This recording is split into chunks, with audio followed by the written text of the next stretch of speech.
Pronto. Começou a gravar. Boa noite. Estamos dando início ao nosso segundo encontro, nossa segunda aula, nosso segundo encontro síncrono. Hoje vamos tratar especificamente sobre o ciclo de políticas. Foi importante que vocês tenham lido o texto do Jefferson Mainardes, porque a gente vai poder discutir esse texto, né? Discutir o ciclo do ciclo de políticas produzido pelo Stephen Ball e seus colaboradores, e também tirar algumas dúvidas sobre a atividade, né? Que é a análise de políticas que vocês têm a responsabilidade de produzir agora na segunda unidade. Eu vou projetar aqui a apresentação.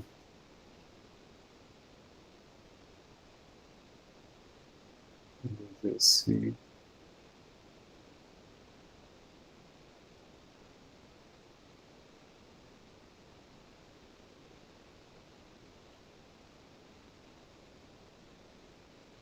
Vamos ver aqui.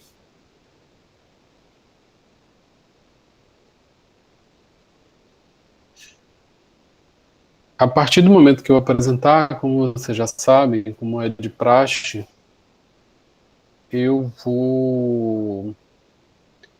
não vou estar acompanhando o chat. E aí vou pedir às tutoras e aos tutores que, por gentileza, colaborem aqui comigo, e havendo alguma mensagem que eu precise naquele momento, né, no momento da apresentação, tirar alguma dúvida, interromper, alguma coisa assim, vocês me avisem.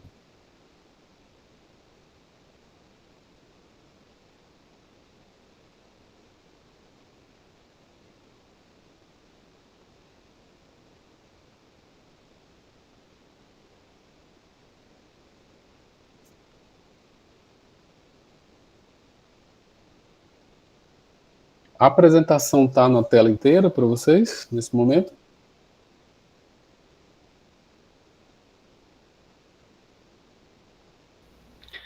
Não, professor, a apresentação ainda está pequena.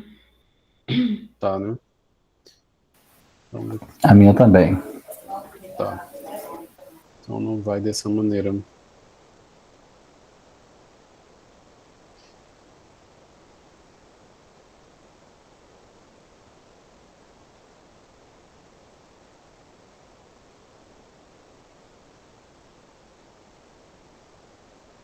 Deixa eu ver se agora vai.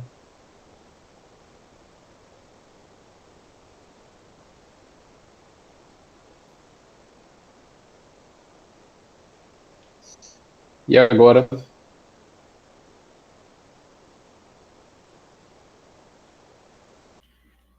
Tá certo. Tá na tela inteira, né? Tá. Pronto, obrigado. Como disse, abordagem do ciclo de políticas. Como também mencionei, é importante que vocês tenham lido o texto, até para nesse momento vocês poderem ir tirando dúvidas e poder esclarecendo algumas questões do texto, que pode ser mais fácil para alguns e mais difícil para outros. Abordagem do ciclo de políticas, né? O ciclo de políticas adota uma perspectiva pós-estruturalista, né? E aí, né, o que é pós-estruturalismo, né? Importante que na apresentação anterior eu tratei sobre vocês devem se lembrar dos três unicórnios, né? Que o Boaventura chama de três unicórnios, né? Que são as três grandes promessas da modernidade: o Estado, o mercado e a ciência. E que esses três, ele chama de três unicórnios justamente por entender que são figuras mitológicas que, né, nunca são... Todo mundo, a gente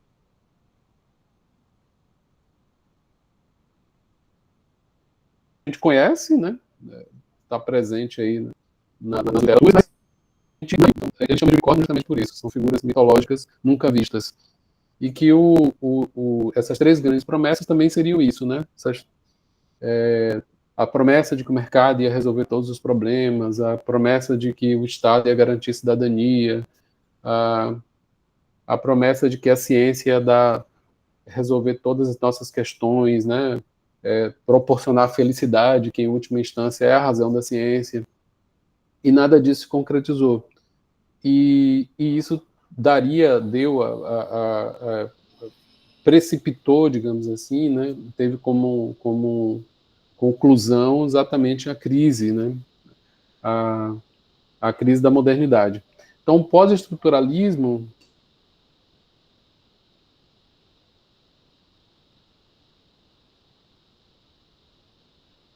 do século XX é exatamente dessa crise. E a estruturalista, ela vem trazendo o quê? Características, né? A desconstrução de conceitos e certezas do presente. Então, o mercado, o Estado, a ciência, havia uma certeza de que esses entes resolveriam todas as nossas questões, que a gente viveria em harmonia, em paz, todo mundo com direito à cidadania, todo mundo com comida em casa, sem problemas, sem guerras, né? Sem crise ambiental, e nada disso se concretiza. Então, a modernidade tem essa característica, né, de grandes certezas, Professor, grandes conceitos, né?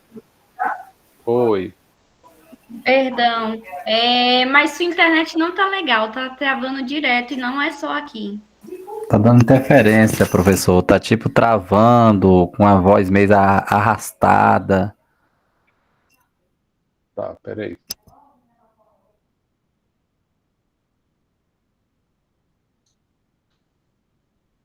Peraí, gente. Vamos tentar aqui, vou tentar compartilhar aqui os dados.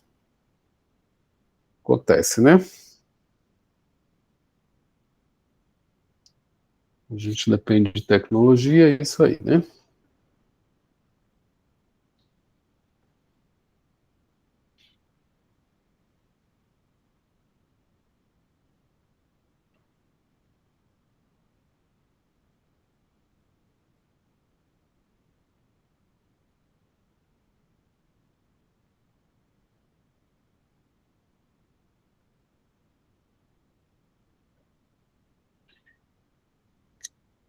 Eu vou projetar novamente, e aí eu queria que vocês, por gentileza, sinalizassem. Eu mudei aqui a internet, e aí eu vou peço que vocês sinalizem para mim se tiver tudo ok, e se não tiver também.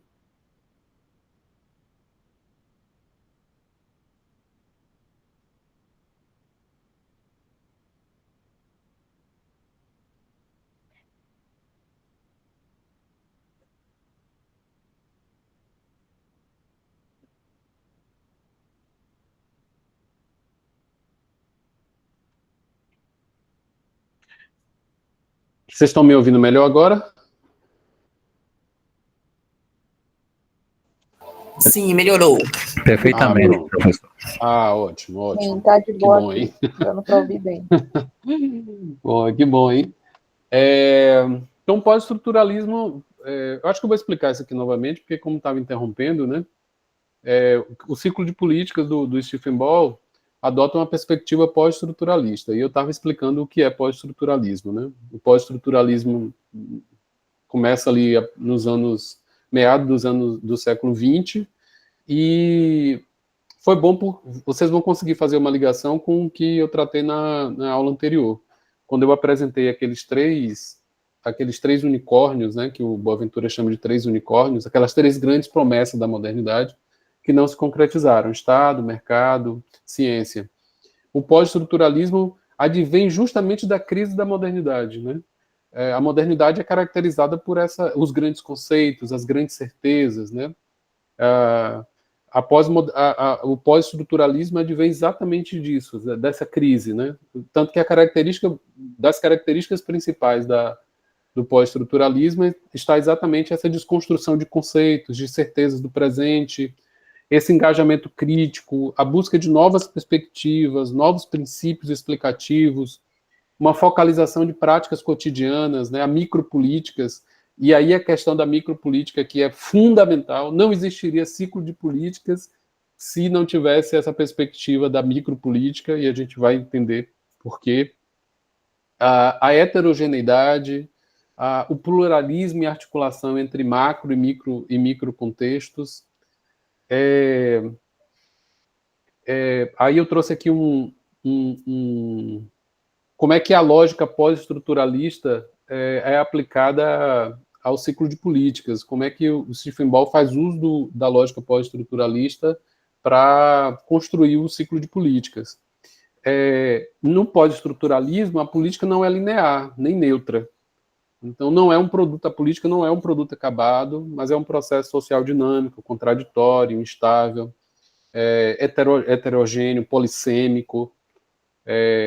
A política não é uma coisa assim, né? Começa aqui, depois vai para um segundo passo, depois um terceiro, depois um quarto. Toda a política segue essa linearidade, né? E também não é característica da política, numa perspectiva pós-estruturalista, a neutralidade. Como não é característica de nenhuma ação humana, né? Neutralidade não contempla a ação humana, nenhuma ação humana. O Ball faz uso do pós-estruturalismo também, da lógica pós-estruturalista, para entender que o texto da política não é unívoco. Então, uma política pode ser interpretada e aplicada de formas diferentes por professores, gestores escolares e coordenadores, enfim. O texto da política não tem um único significado, né? Tanto que uma questão interessante que vocês vão perceber aí na lógica pós-estruturalista é a troca do nome significado por sentido. Enquanto no estruturalismo você trabalha-se muito com a ideia de significado, então isso significa isso, né? Você faz uma relação unívoca, né? Isso é isto. No pós-estruturalismo não é possível fazer essa relação unívoca entre as coisas.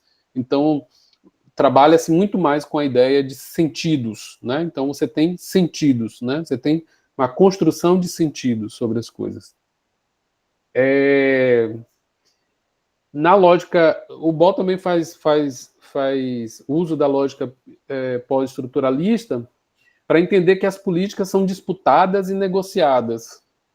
Então, elas expressam relações de poder, interesses, lutas entre sujeitos, entre classes, entre grupos com visões distintas, grupos que se aproximam, mas têm percepções diferentes sobre sentidos diferentes, né, sobre a política, sobre a luta social.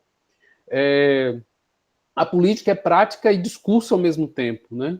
Não basta olhar o documento oficial, como a gente olha, assim, eu vou olhar a política, aí eu olho o documento oficial, né? Isso aqui é a política, né? Mas é preciso entender como ele é lido, como ele é contextualizado, como ele é aplicado no cotidiano escolar. Então, são formas de você entender a política, né? Quando você pega a ideia mais procedimental da política, você tem um entendimento de que a política é o texto, de que a política está no texto, tudo está ali. Tanto que isso nos permite, a partir dessa perspectiva do Stephen Ball, nos permite discordar, por exemplo, quem acompanha futebol, do juiz, né, do aposentado, o Arnaldo, que sempre dizia, não, a lei é clara, a regra é clara, né? Ele sempre dizia, né, nas transmissões, né, junto com o Galvão Bueno, ele sempre, não, a regra é clara. Nesse entendimento de Stephen Ball, a regra não é clara, a lei não é clara.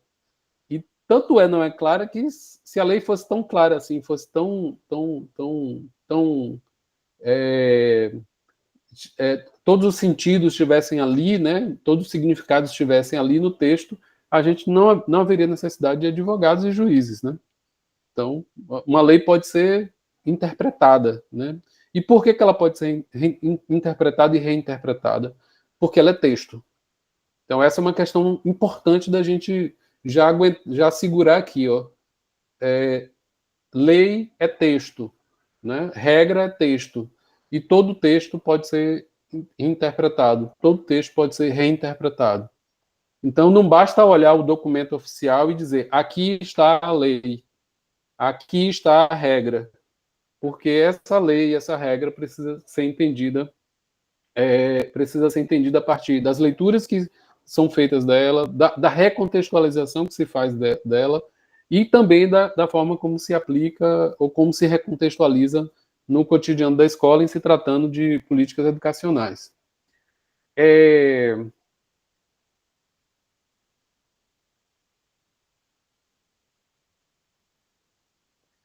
Eu trouxe um quadro aqui, 2 quadros, na verdade, que vai ajudar bastante a vocês visualizarem a visão pós-estruturalista de política pública do Stephen Ball. De um lado, você tem aqui os aspectos, né? Ali no primeiro quadrinho, vocês têm a visão tradicional, linear e técnica, né? A visão tradicional sobre política, e você tem no quadro aí à direita a visão pós-estruturalista do Stephen Ball. Então, quando você pega, por exemplo, o papel do professor, o papel do gestor, numa visão tradicional, ele é um cumpridor de normas e um executor de políticas. É algo que a gente ouve com muita frequência. Assim. Eu que fui... Alguém abriu o áudio aí, gente. Se puder fechar, por favor.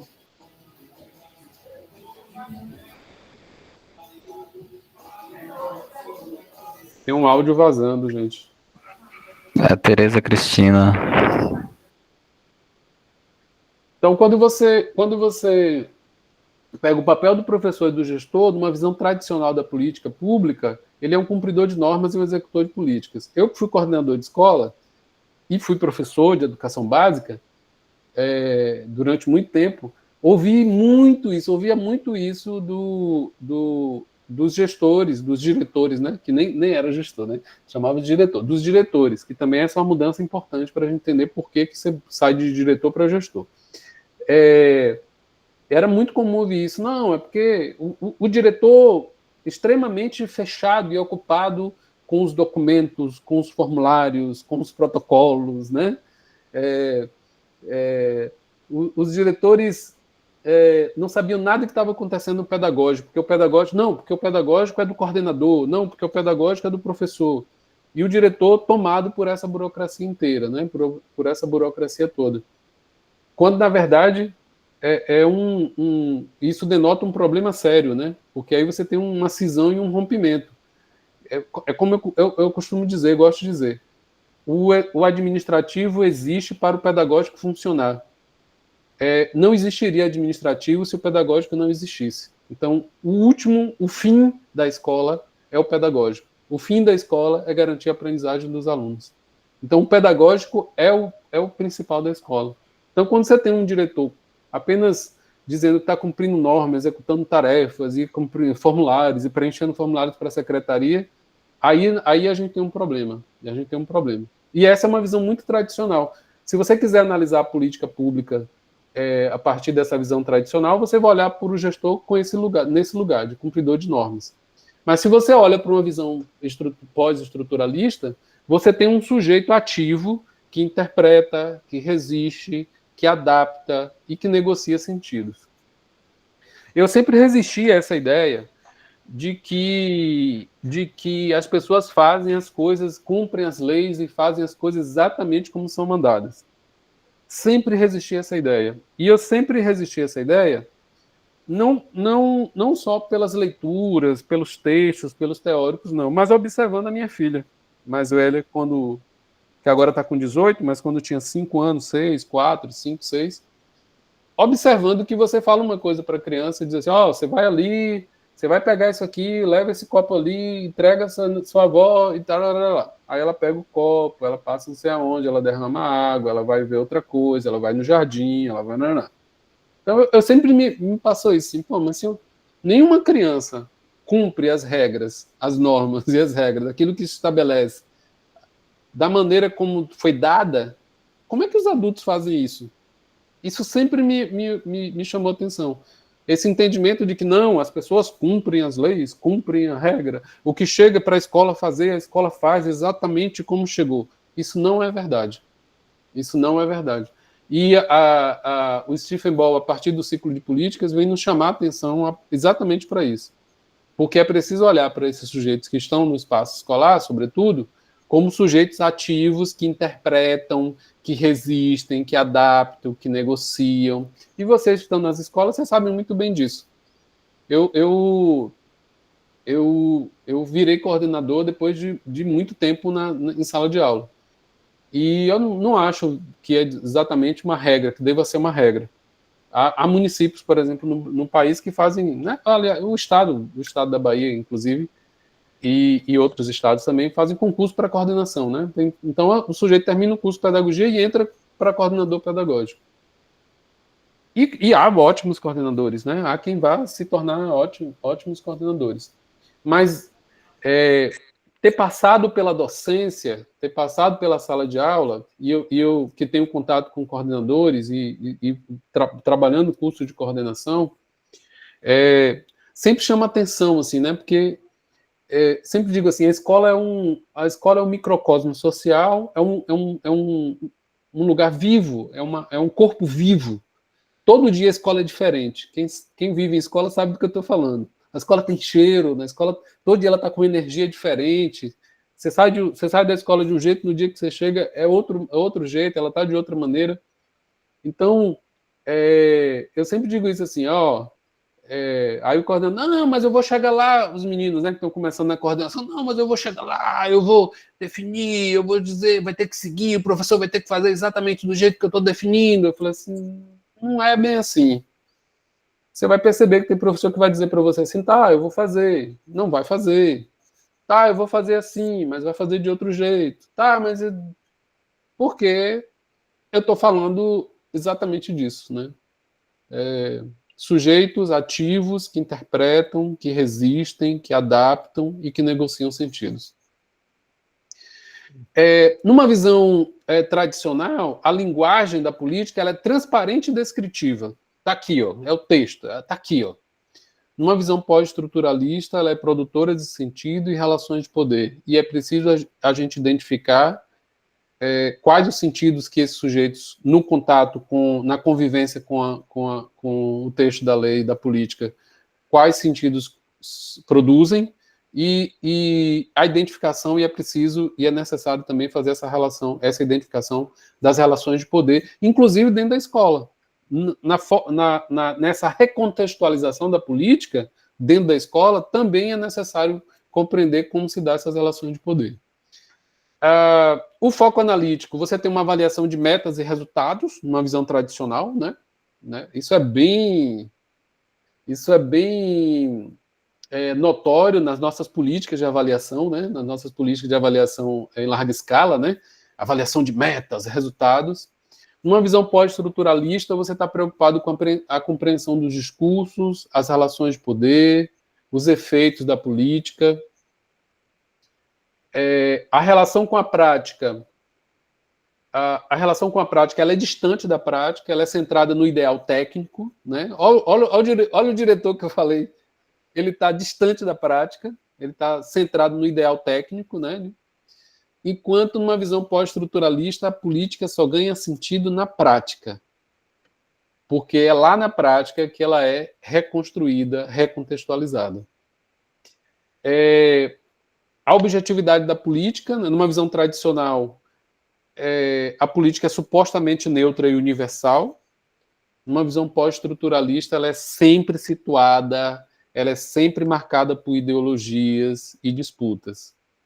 Eu ouvi recentemente a Djamila Ribeiro falando sobre a maneira como o conceito de lugar, né, lugar de fala, a forma como o conceito de lugar de fala foi sendo deturpado. E eu, inclusive, tinha críticas sobre isso, assim, né, lugar de fala, mas como assim, né? Eu achava isso estranho, né? Aí ela fez alguns esclarecimentos recentemente, né? Porque essa ideia de que lugar de fala, né? Você fala sempre de algum lugar, né? E o lugar que você fala é diferente do lugar de onde o outro fala.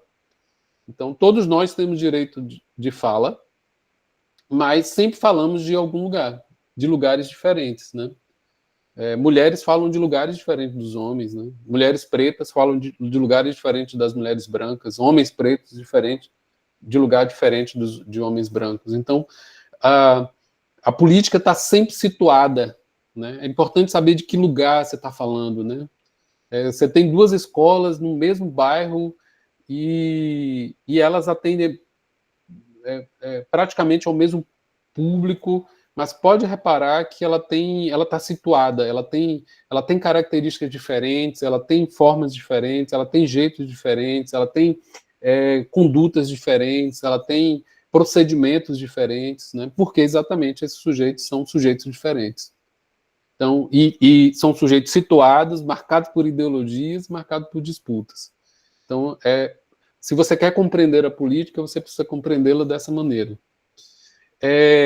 A finalidade da política, numa visão tradicional, é resolver problemas com soluções racionais,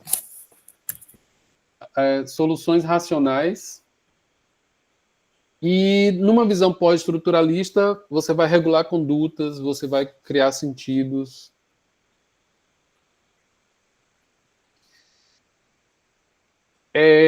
No outro quadro, se você, ainda dando continuidade, né, ainda sobre essas duas visões sobre a política, a natureza da política, numa visão tradicional, ela é produto acabado, racional e linear. Numa visão pós-estruturalista, ela é processo instável, contraditório, contínuo.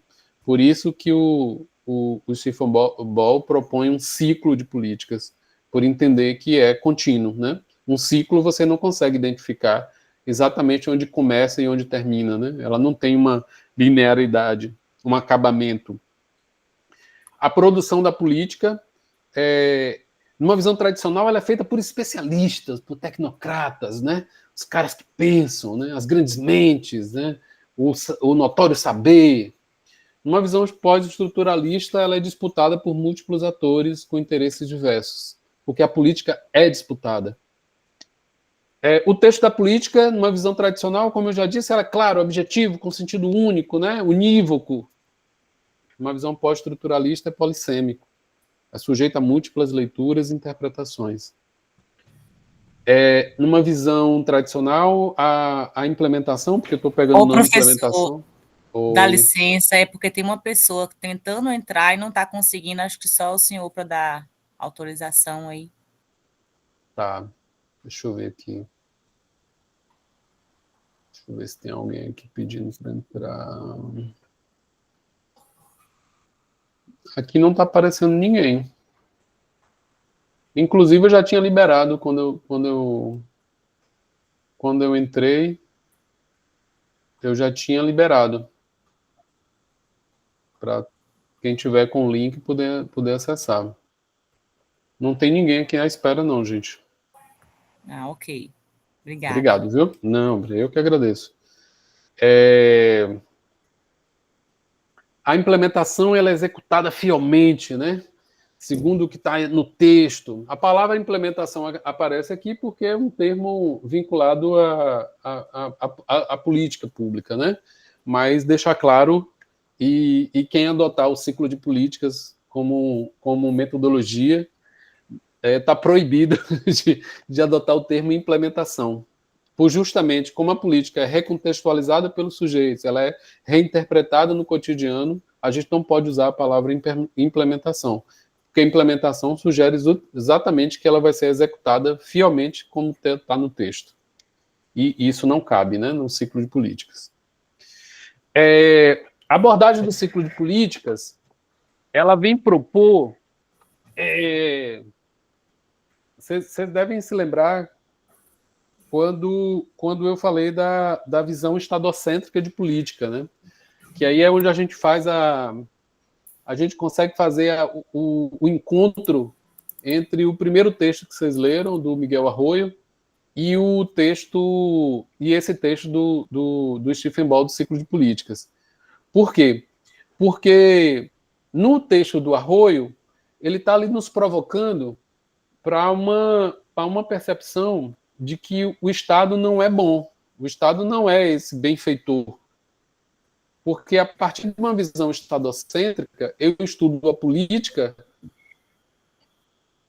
eu passo a estudar política a partir do seu texto, a partir da sua criação, a partir da sua formulação, que é o texto da lei, que é o concreto da política. O concreto da política é o texto. Então, eu passo a estudar a política a partir de uma visão estadocêntrica, eu passo a estudar a política a partir do texto, a partir da sua formulação, da sua concretude. O Arroyo nos chama atenção para quê? Nos chama atenção para que a gente, antes de estudar a política, a partir dessa visão estadocêntrica de que começa a partir do texto, de que a gente deve entender que esse Estado não é benfeitor. E não sendo benfeitor, eu preciso compreender qual visão o Estado tem sobre o sujeito para qual ele faz a política, ele produz a política. Ah, mas o Estado tem essa obrigação, é o Estado que tem a obrigação, professor, de produzir a política? Sim, é o Estado que tem a obrigação de produzir a política. Mas é necessário compreender... Eu acho que é isso mesmo. Ô, gente, tem um áudio aberto aí.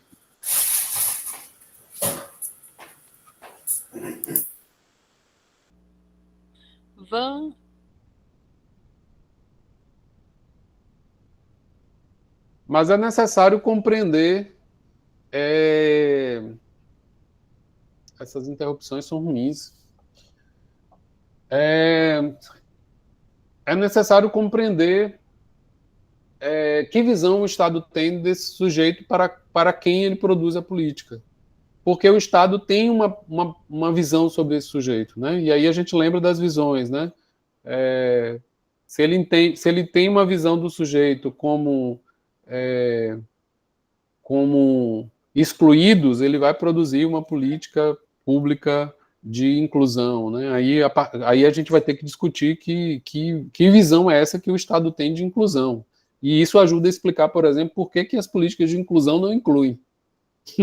Porque há uma política produzida pelo Estado sem o sujeito. Produz a política para o sujeito, mas sem o sujeito. Então, onde é que faz um encontro? Onde é que tem um encontro aqui de Miguel Arroyo com Stephen Ball? Exatamente aqui. Porque a perspectiva do ciclo de políticas é fazer uma ligação entre essas duas posições. Ele não abandona a visão estadocêntrica da política, que tem aqui como um dos seus maiores defensores o Roger Dale, que é um pesquisador britânico, inclusive eu o conheci em Portugal, ele foi fazer uma aula para a gente lá no doutorado, e é um inglês altíssimo, magrelo. Ele me fez várias perguntas, inclusive, sobre o Brasil, sobre a BNCC, inclusive, que ainda estava naquela discussão sobre a BNCC, aí 2014, 2015. Ele achando estranho, absurdo, como é que o Brasil ainda não tinha construído uma base comum, que os países desenvolvidos todos têm uma base comum curricular, enfim. O Roger Dale é um dos defensores dessa visão estadocêntrica de política, né? Centrada na formulação. Você vai fazer análise da política centrada onde? Na formulação e análise dessa política, né? Essa abordagem estadocêntrica, ela enfatiza o quê? O papel das macro-influências sobre os profissionais que atuam no nível micro. Então, você está olhando para a política a partir do macro. O Stephen Ball faz, com o ciclo de políticas, ele não abandona essa visão estadocêntrica e macro da política, mas a partir da influência do pós-estruturalismo, ele nos convida, a partir do ciclo de políticas, a fazer uma análise também dos processos micropolíticos. Então, micropolíticos é o quê? Esse miudinho, isso que acontece lá na escola, né? Esse miudinho que acontece em cada escola. A partir dessa perspectiva do Stephen Ball, eu me sinto muito tranquilo em dizer que se um município aí de ensino fundamental, ele tem 30 escolas, e 30 escolas discutiram a BNCC, né, trabalharam o texto e viram ali como é que iam, né, organizar, e a partir do que diz o texto da lei, se um município tem 30 escolas que fizeram isso, eu posso dizer que tem 30 BNCCs nesse município. Não é possível que afirmar e a partir dessa perspectiva do ciclo de política, obviamente, você tem 30 BNCCs, porque esses sujeitos situados, esse micro-lugar, essa micropolítica, que faz a reconstrução dessa política, torna essa política do texto uma outra política. E, portanto, a gente tem 30 BNCCs no mesmo município. Aí vocês viram no texto, né, o Stephen Ball, os colaboradores, principalmente o Bowie, que é um colaborador do Stephen Ball, e aí a partir dos anos 90, né, do século XX, né, e já final do século XX, abordagem do ciclo de política que traz o entendimento da política como um ciclo, né, no qual se desenvolve uma circularidade de discursos continuamente ressignificados, ou seja, esses discursos que estão em circularidade desde o seu processo de produção até o seu processo de chegada à escola e que continua como numa circularidade sendo ressignificados. Quer dizer, a política começa com um ciclo de discursos, né, porque você tem os discursos da política, e ele vai continuar sendo discurso, só que ressignificado e recontextualizado. A abordagem do ciclo de política, ela destaca a natureza complexa, dinâmica, controversa da política educacional. Então, se há uma coisa que a política pública não é linear e definitiva. E simples. Toda política pública educacional, por óbvio, é complexa, dinâmica e controversa. Isso nos dá uma... quando eu leio isso e quando eu reafirmo essa ideia sobre que eu já tenho de política pública, isso não me assusta. Né? Pode assustar alguém. Ué, mas se é complexa, como é que eu vou estudar? Né? Se é complexa, se é dinâmica, como é que eu vou me apropriar? Se é complexa, se é controversa, como é que eu vou estudar isso? Pelo contrário. O ciclo de políticas dá justamente esse instrumental metodológico, né, teórico e metodológico, para você se apropriar dessa coisa complexa, dinâmica e controversa que é a política. O ciclo da política enfatiza esse processo, como eu já disse, micropolíticos, né, a ação dos profissionais que lidam com as políticas no nível local, e indica a necessidade de se articular os processos macro e micro na análise. Isso é importante porque, assim, quando eu me encontrei o ciclo de políticas, eu vou confessar aqui uma coisa para vocês, eu fiquei numa felicidade tão grande, tão grande, porque estudo políticas públicas, estou há 21 anos na UESB trabalhando com políticas públicas, e quando eu tomei conhecimento do ciclo de políticas, eu falei assim, eu entendi a força a potência dessa proposta teórica e metodológica, porque ela traz os sujeitos, ela traz os profissionais para o centro do processo. Lembra essa coisa que a gente esse conceito que a gente tem sobre política, a gente fala assim, né? No senso comum a gente diz assim, a política é produzida de cima para baixo, a política vem de lá de cima, não, né? Que não é de fato mentira absoluta, né? Não é de fato uma fake news, mas que a partir desse entendimento do ciclo de política nos traz uma perspectiva diferente. A política pode até ser produzida lá em cima e sem os sujeitos, mas como a política só ganha sentido na prática, e quem lida com a política na prática são os sujeitos, esses sujeitos ressignificam essa política. E isso é um entendimento muito importante.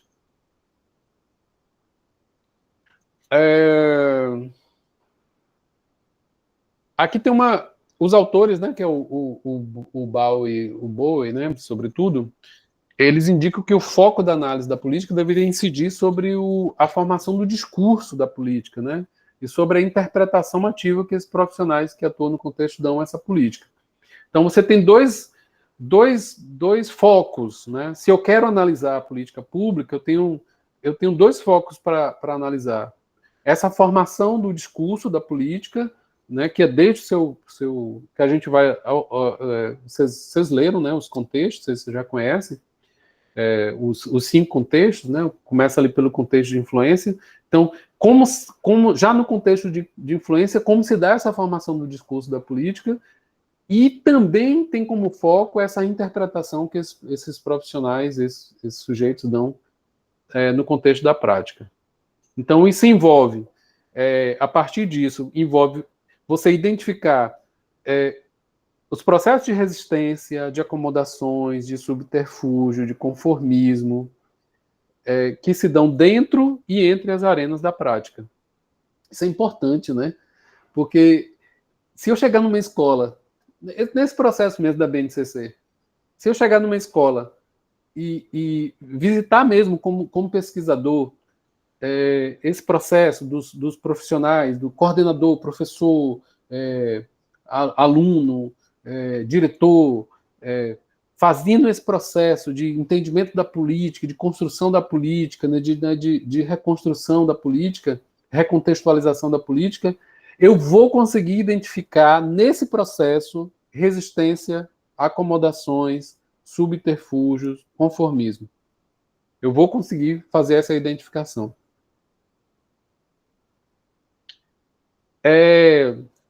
Depois de tudo isso, claro, né, eu achei importante trazer um conceito, assim, como é que o Schiefenbauer conceitua política pública, né? Claro que certamente depois de tudo isso que eu já falei aqui, mostrei, já falei, vocês já têm uma ideia, vocês conseguem ter uma ideia. Mas eu achei importante também trazer esse conceito. As políticas públicas são arenas de disputa simbólica e material, moldadas por relações de poder e interesses diversos, e não podem ser compreendidas apenas por sua aparência normativa. Então, para além do texto, para além da lei, para além da obrigação, para além de tudo isso, você tem entender a política pública como uma arena de disputa, disputa de poder, disputa de discurso, disputa de sentidos, né? E que a partir dessa identificação desses discursos, você identifica quem vocaliza, né? Porque a partir do momento que você identifica que dentro de uma política pública você tem um discurso neoliberal, por exemplo, como na BNCC, você consegue identificar quem está vocalizando esse discurso. Quem são os sujeitos que vocalizam esses discursos que estão aqui presentes na BNCC? Esse discurso neoliberal que está presente dentro da BNCC, quem é que está vocalizando esse discurso? Ah, esse grupo aqui, ó. Ah, é a Fundação Lema. Ah, é o Todos pela Educação. Ah, aqui, ó. Ah, é o Conselho Nacional de Educação. Oh, não, ó aqui quem está vocalizando, né? Aí você consegue também identificar dentro dos discursos de formulação da BNCC, você consegue também identificar os discursos da UNE, da União Nacional dos Estudantes. Também estão lá presentes. Claro, aí quando a política sai, eu já estou aqui já me adiantando, aí quando a política sai, está o texto, né, e aí você está se debruçando não mais sobre o contexto de influência, mas sobre o texto. Aí você consegue dizer assim, mas cadê aquele discurso dos estudantes da Uni? Engraçado, o que eles falaram lá no contexto de influência não está aqui, ó. Porque aí você vai entender que a política pública privilegia determinados discursos. A política pública, porque são disputas, né? São disputas de poder, são disputas de discursos, né? Que essa disputa simbólica e material, você vai identificar ali que o discurso de determinado grupo não está presente nesse texto final da política, nessa formulação final da política pública. Bem, para começar essa apresentação aí dos contextos, nós temos esses 3 primeiros, porque na formulação do ciclo de políticas, vocês leram aí, devem ter lido aí a história, né? O texto do Maynard conta essa história, né? Do como nasceu. Importante também a gente entender isso, né? Importante entender como é que a ciência nasce, né? Como é que um conhecimento nasce, né? Que não é que ciência não é descoberta, né? Que ciência é trabalho, né? Ciência é trabalho. Ciência é pré-ocupação, né? Ocupação prévia com alguma coisa. Né? Nessa abordagem sobre a história do ciclo de políticas, vocês devem ter percebido aí que não nasceu com esse nome, não nasceu como contexto, né? Não se chamava ciclo de políticas, que primeiro o Stephen Ball formulou esses três, depois, quando nomeou de contextos, ele formulou esses três, e que só depois, posteriormente, formulou os outros dois, né? Então, é importante entender isso. Contexto de influência, o nome diz, né? O nome é bem denotativo, assim, ajuda a gente a compreender, né? As políticas, onde normalmente as políticas são iniciadas, os discursos políticos são construídos, na influência, né? Ali é o lugar onde você quer entender, precisa entender, identificar os grupos de interesse e o que esses grupos disputam para influenciar a definição das finalidades sociais da educação e do significa ser educado. Aí ele está tratando das políticas educacionais, né? Você consegue identificar aí no contexto de influência quais são esses grupos, o que esses grupos dizem, e a partir daí você consegue entender o que está em disputa, né? O que cada grupo vocaliza, né?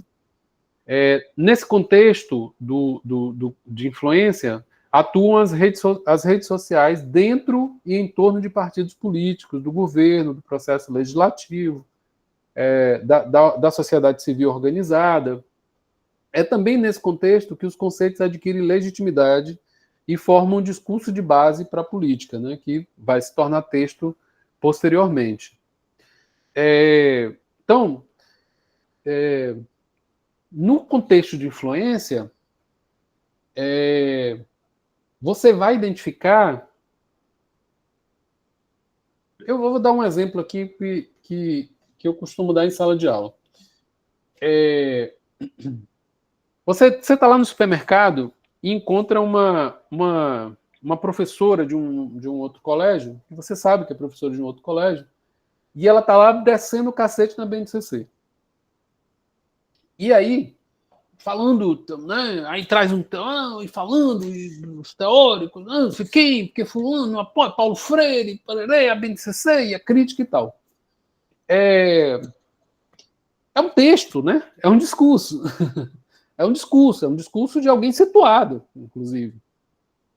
Aí você vai pegar a BNCC para estudar.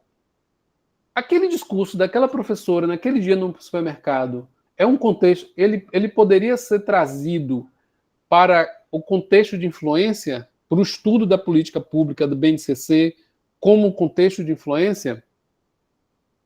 A resposta é não. A resposta é não. Por quê? Porque você, no contexto de influência, você vai identificar aqueles grupos, ou aqueles sujeitos, ou aquelas entidades que estão representadas e têm capacidade de vocalizar o discurso desses grupos. E que têm capacidade de, ao vocalizar os discursos desses grupos, tem a capacidade de influenciar a construção da política.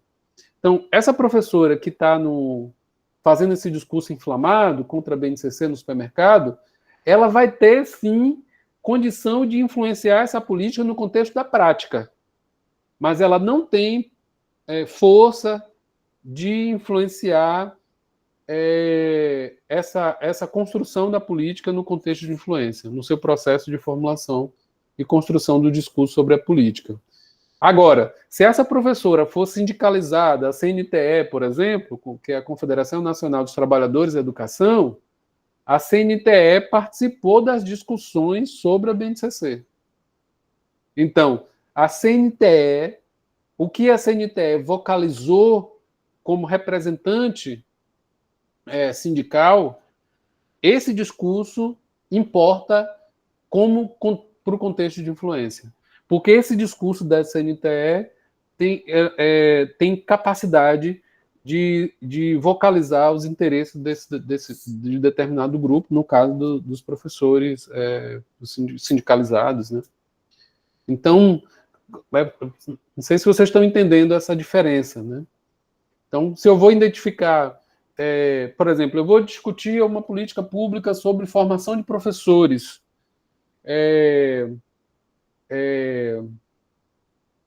para pegar o PNAEC, né, uma política mais recente, o Programa Nacional da Alfabetização na Idade Certa,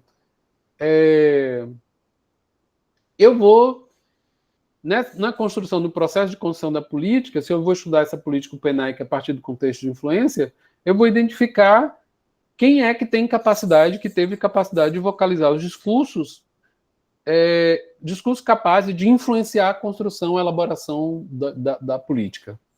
Né? Aí eu vou identificar quem é que no Brasil tem. Aí, por exemplo, professor, um vídeo gravado pela Magda Soares. Olha, a Magda Soares, professor, fez uma live discutindo o PNAEC, lá no processo ainda, quando estava a política ainda em discussão, a Magda Soares fez uma live, professor, para discutir essa política pública que estava sendo gestada. Ela fez críticas, ela fez pontuações, então, essa live da Magda Soares pode ser utilizado como construção do contexto de influência? Claro que pode. Porque o discurso de Magda Soares, como uma das maiores teóricas discutindo a alfabetização e tudo mais, os conceitos de alfabetização, obviamente que aquilo que Magda Soares vocaliza tem influência sobre a construção da política pública, sobre a alfabetização.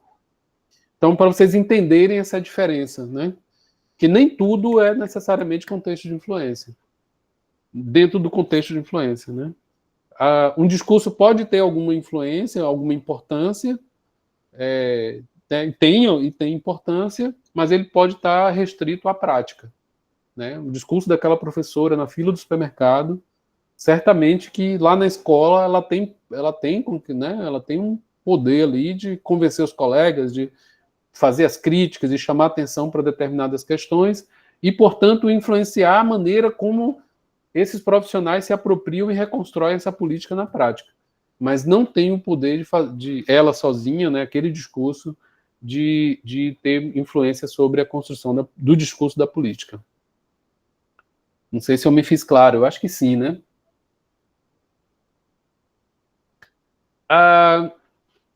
O contexto da produção de texto, quando eu trabalho com análise de política na disciplina de Políticas Públicas 2, no curso de Pedagogia,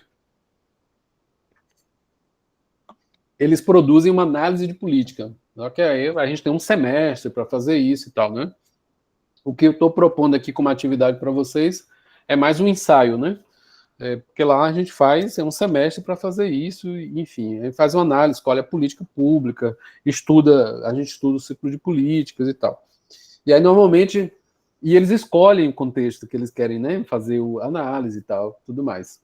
Aí, normalmente, tem uns alunos que, assim, aí eles dizem que vão fazer os 3 contextos. Aí eu falo, olha, 3 contextos, vamos lá, tem que ver se você vai dar conta, é muita coisa. E aí, e fica ali, alguns, né? Estou citando, assim, as exceções. Aí não dá conta e tal, e aí, no fim das contas, professor, e para onde eu vou agora? Porque eu preciso fazer atividade, o contexto de produção de texto. Porque o contexto de produção de texto não é que ele seja mais fácil, mas é que o contexto de produção de texto, como o próprio nome diz, você vai lidar com algo concreto da política. O que é o concreto da política? O texto da lei, o texto da política. Então, é um ponto de partida, interessante quando para fazer análise, né? Quando você não dispõe de muito instrumento. Até para uma política pública, por exemplo, que você deseja analisar, mas que você não encontre tanto material, não está tão disponível. Uma política pública que não encontre tanto material, não tem né, tantos artigos produzidos, não tem tantos... não tem vídeos de discussões, não tem, né, algumas políticas construídas há mais tempo e tudo mais, você não tem tanta coisa disponível assim. Então, um caminho não é seguro aí para fazer uma análise da política, de uma política assim, é você ir para o contexto da produção de texto, porque você sabe que o texto da lei existe, o texto da política existe, então ali vira o ponto de partida. Mas também é importante eu dizer isso, assim, que mesmo quando você está fazendo uma análise de produção de texto, lembrando a vocês que o nome da teoria e da metodologia do Stephen Ball é ciclo. Mesmo quando eu estou fazendo uma análise a partir do contexto de produção de texto, eu estou sendo... eu estou fazendo ali uma relação, sabe? Eu estou trazendo alguns elementos. É importante eu ler alguns elementos sobre o contexto de influência. É importante eu saber como é que essa política foi construída, que discursos, que grupos, que sujeitos, né? que entidades participaram, né? Que discursos prevaleceram nesse texto. Porque quando eu pego o texto e vou fazer uma análise detida dele, eu preciso fazer essa identificação, né?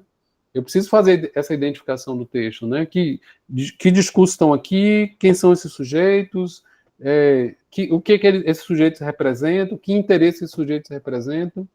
Então, de alguma maneira, o contexto de influência ajuda, né? Saber esses elementos também ajudam você até conseguir produzir uma análise a partir do contexto de produção de texto mais eficiente, mais qualitativa.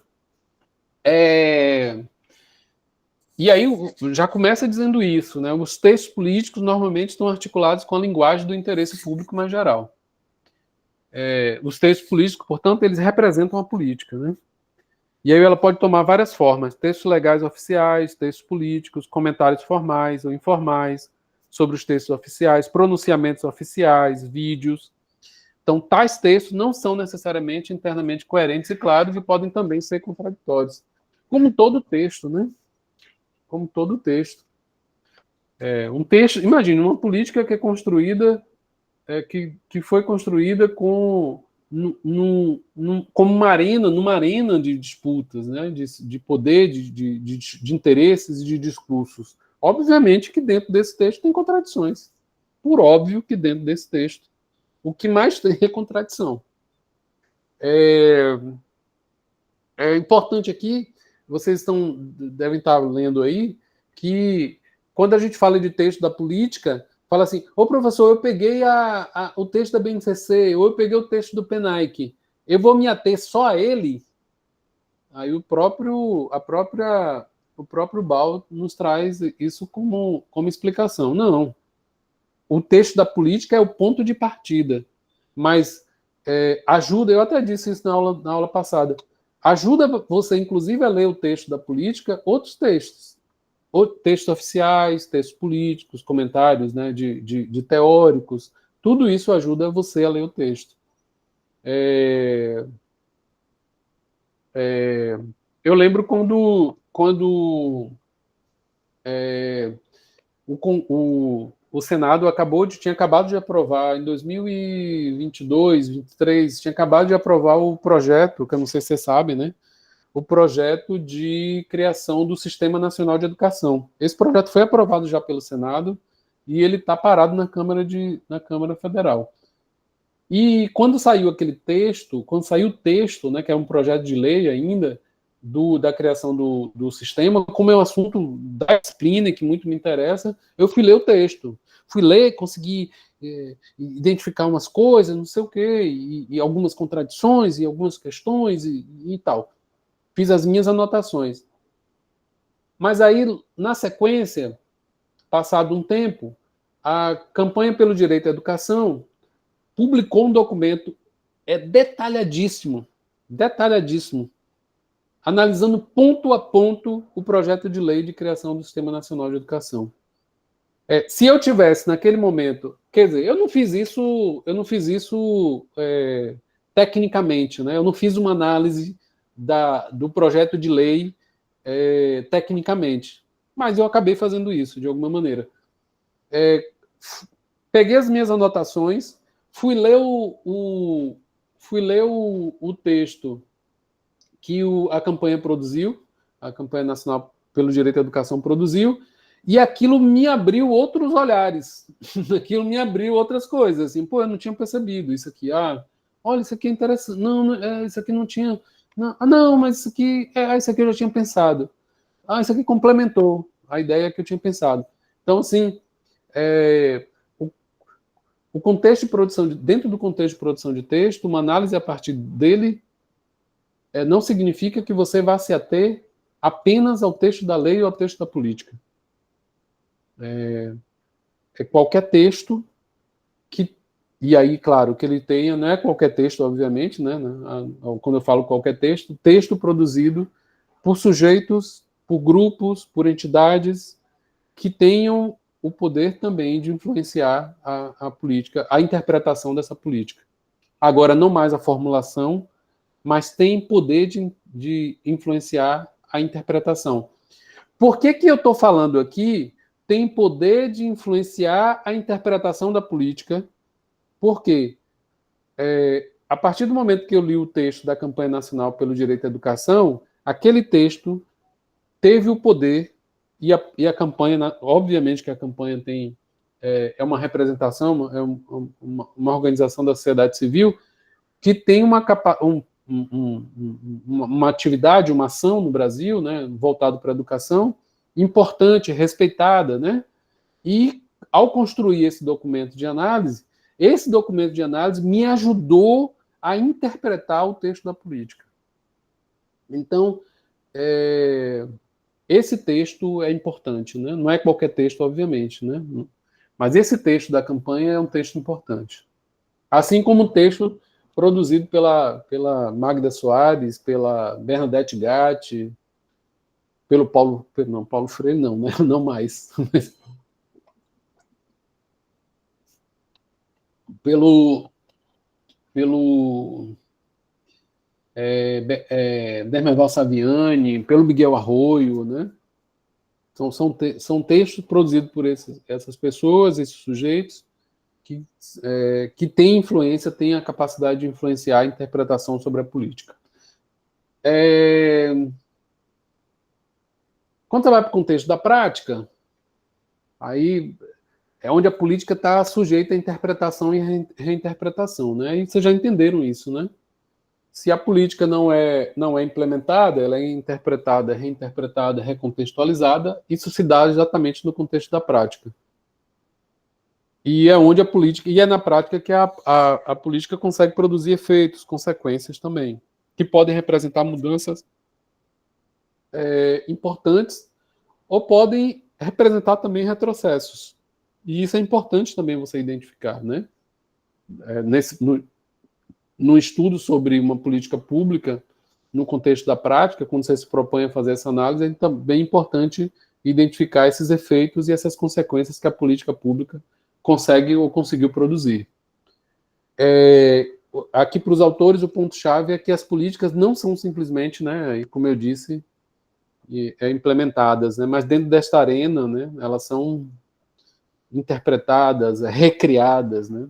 Então, são palavras, né, que vocês vão adotando o ciclo de políticas, e eu não me furto a dizer que eu estou aqui também numa campanha, viu? Assim, o que eu estou apresentando a vocês, para alguns eu sei que é uma novidade, como foi para mim um dia, né? E eu estou apresentando a vocês aqui um caminho teórico e metodológico para estudar uma política pública educacional, que a gente não tinha à disposição, né? E com essa capacidade que o ciclo de políticas tem, justamente por ser aberto, justamente por possibilitar não uma visão estadocêntrica apenas, mas também uma percepção sobre essa micropolítica, esses microlugares, como é que esses sujeitos constroem a política, recriam a política, né? Então, a partir disso, vocês vão se familiarizando com o ciclo de políticas e vão adotando também esse vocabulário próprio do ciclo de políticas. Olha que coisa massa, né? Olha que coisa massa, que num bom baianês. essa abordagem ela assume que os professores de mais profissionais têm um papel ativo no processo de interpretação e reinterpretação das políticas educacionais. E dessa forma, o que eles pensam e no que eles acreditam tem implicações para o processo tá errado o nome implementação aí. Implicações para o processo de recriação e de recontextualização da política. Aí você vai pegar assim, qual é a outra abordagem que estuda política pública educacional e olha para os profissionais nesse micro lugar como sujeitos capazes de influenciar a reelaboração da política, a recriação da política? Eu não conheço. As abordagens que a gente tem, elas estão ainda no plano tradicional, que é a política é construída lá em cima, desce e as pessoas cumprem exatamente como foi pensada e como foi elaborada, né, como robozinhos e tudo mais. O Ball nos chama atenção para duas questões importantes aqui, né? Entender a política como contexto e entender a política como discurso. Você não consegue desvincular, né? A política como texto, né? Que aí ele se baseia na teoria literária, né? Que entende as políticas como representações que são codificadas de maneiras complexas, porque a linguagem é uma codificação, né? Os pensamentos são codificados, né? Os interesses, né? A partir da linguagem, né? Os interesses, eles são codificados na política pública. Então, a política como texto, né? Mas também entender a política como produto de discurso, como um discurso. Quando você entende a política como texto, isso é massa. Por quê? Porque você passa a entender que se a política é texto, a política todo texto pode ser interpretado, reinterpretado. Todo texto. Absolutamente todo texto. Né? A gente vai compreendendo, ao estudar a linguagem, a gente vai compreendendo, e comunicação, os estudos sobre comunicação, a gente vai entendendo que aquilo que eu digo não chega, né? O outro não ouve necessariamente aquilo que eu pronuncio. Né? O outro se apropria daquilo que eu digo com os instrumentos de codificação que ele tem à disposição, com os elementos que ele tem de interpretação e de construção de sentidos do mundo. Então, assim, isso nos ajuda a entender que, assim, assim, não, eu disse, não sei como ele não me entendeu. Sim, o outro, você precisa entender que são dois sujeitos, são dois sistemas complexos. São dois sujeitos, são dois mundos complexos, que se apropriam do mundo com elementos, com elementos diferentes, com armas diferentes, com instrumentos diferentes, que constroem sentidos diferentes. Então, ao pronunciar alguma coisa, necessariamente não vai chegar ao outro da maneira como eu pronunciei, porque o outro vai se apropriar disso com os instrumentos que tem, que dispõe, dos instrumentos de que dispõe. Então, a partir desse entendimento, você vai olhar para o texto não como algo fechado, definitivo. Você vai olhar para o texto e dizer: isso aqui pode ser e sempre é interpretado e reinterpretado, e eu posso fazer múltiplas leituras sobre ele. Todo texto pode ser reinterpretado. Todo texto, sobre ele, recai uma pluralidade de leituras. Qualquer texto. Então, vocês devem, com essa coisa da popularização da rede social WhatsApp, vocês devem passar por isso com muita frequência, né? Você escreve alguma coisa. Isso aconteceu comigo agora outro dia, orientando um trabalho, e eu fiz no privado, né, no WhatsApp, no privado, eu fiz uma observação sobre o trabalho do aluno. E ele achou estranho, assim, né? Aí eu falei assim, e aí eu brinquei com ele e falei assim, eu diria a mesma coisa em sala e você não estranharia. Porque é diferente, né? É diferente o texto frio, né? É diferente, não tem as entonações, não tem, não tem a nuance que você dá a uma determinada palavra, não tem nada disso, é o texto frio. Então, o texto frio, ele está passível, todo texto frio, ele é passível de uma pluralidade de leituras e interpretações. E o ciclo de políticas se apoia fortemente nisso. Se apoia fortemente nisso, né? Nesse entendimento de que o texto são produtos de múltiplas influências, de agendas, e que sua formulação envolve intenções, negociação dentro do Estado e dentro do processo de formulação da política. E também, como eu já disse, entender que apenas algumas influências e agendas são reconhecidas como legítimas. E apenas algumas vozes são ouvidas. Então, vai estudar política, não pode deixar de identificar isso. A política como discurso estabelece esses limites, né, sobre o que é permitido pensar, e tem o efeito de distribuir vozes, né, uma vez que somente algumas vozes serão ouvidas, então você precisa identificar essas vozes, esses discursos dentro do texto, e aí o Ball se apoia em Foucault, né, que explica que as políticas podem se tornar regime de verdade, justamente porque as políticas lidas como textos definitivos, né? Então eles viram como textos definitivos, eles viram um regime de verdade, né?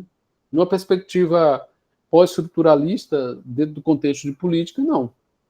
Ela não é a política não é um regime de verdade.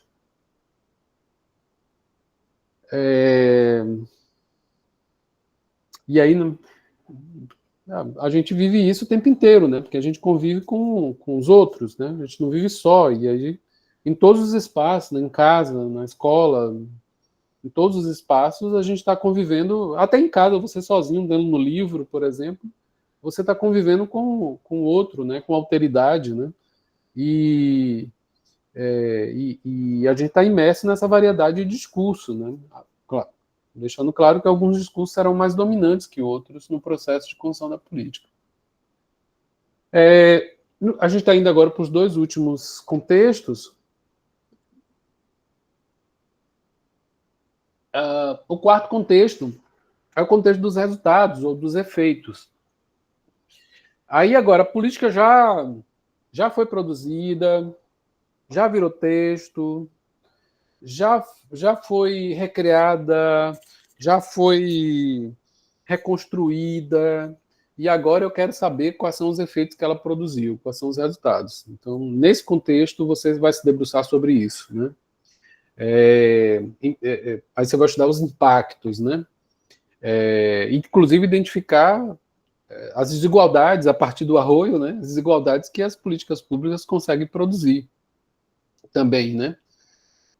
Aí o Ball diz que esses efeitos podem ser divididos em duas categorias, né? Os gerais e os específicos. Aí ele sugere que a análise dessa política a partir do contexto dos resultados deve envolver o exame das várias facetas e dimensões de uma política, as suas implicações, por exemplo, análise e mudança do impacto sobre o currículo, sobre a pedagogia, sobre a avaliação, sobre a organização, e também as interfaces da política com outras políticas setoriais, com o conjunto de políticas.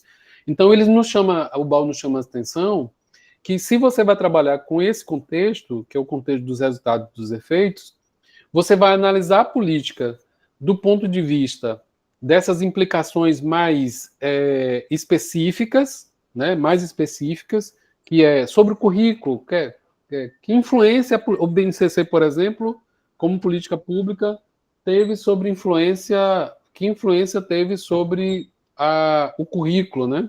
Os currículos das escolas, né? Essa é uma abordagem que você pode fazer. Num segundo momento, depois que você fez essa análise desse efeito mais específico, é preciso que você também se abra para fazer uma análise dessas interfaces da política com outras políticas setoriais e com o conjunto das políticas públicas. Por exemplo, a BNCC vai produzir um efeito positivo sobre a qualidade da educação? Olha você trazendo a BNCC como uma política específica, né, para um olhar mais geral sobre a educação. Nesse contexto também dos resultados, Ball também não apresenta também a distinção entre os efeitos de primeira ordem e os efeitos de segunda ordem. Ele chama de efeitos de primeira ordem, que são essas mudanças na prática, na estrutura, que são evidentes em lugares específicos ou no sistema como um todo. Então, você vai estudar política pública, o contexto dos resultados, entender, por exemplo, uma política que tem mais de 10 anos, que está, né, em seu processo, ativa há mais de 10 anos. Aí você vai tentar identificar essas mudanças na prática, na estrutura, se essas mudanças são evidentes, né, em lugares específicos, mas também no sistema como um todo, como ele disse anteriormente, que é geral e específico, mas aqui você também vai estar preocupado com os efeitos de segunda ordem, que é o impacto dessas mudanças nos padrões de acesso social, de oportunidade, de justiça social, que é, no fim das contas, o papel de qualquer política pública e qualquer política pública educacional especificamente. Porque se você pega qualquer política pública, o PENAIC, por exemplo, que eu já mencionei aqui, como o efeito de segunda ordem, o PENAIC é para garantir a alfabetização a todos, e, portanto, ao garantir a alfabetização para todos, pretende garantir maiores oportunidades, né? A alfabetização como direito básico, né? Numa sociedade letrada, né? Então, é fundamental para garantir também oportunidades de acesso, de leitura de mundo, de percepção do mundo. Então, é uma leitura mais ampla que você faz dos efeitos da política pública. E como último contexto, que é o de estratégia política, essa eu acho de lascar, assim, né? Porque você já... Eu estudei os efeitos da política, os resultados, e aí eu descubro que esses resultados não são bonitinhos. Por exemplo, pegando a reforma do ensino médio, né? Aí eu descubro que os efeitos que a reforma do ensino médio conseguiu produzir no seu curto tempo de atividade não foram resultados positivos. E aí qual é a questão aqui? Nesse contexto envolve a identificação de um conjunto de atividades sociais e políticas que seriam necessárias para lidar com as desigualdades criadas ou reproduzidas pela política investigada. Porque quando a gente fala tem uma coisa importante, quando a gente fala em educação, e vocês que são da área de educação não vão ter dificuldade de entender isso, todo projeto em educação é um projeto a longo prazo. Não existe projeto de educação para colher frutos mês que vem. Não, o município adotou aqui uma política pública e daqui a 2 meses já vai ter resultados. Toda política pública. Por quê? E por que é assim, professor?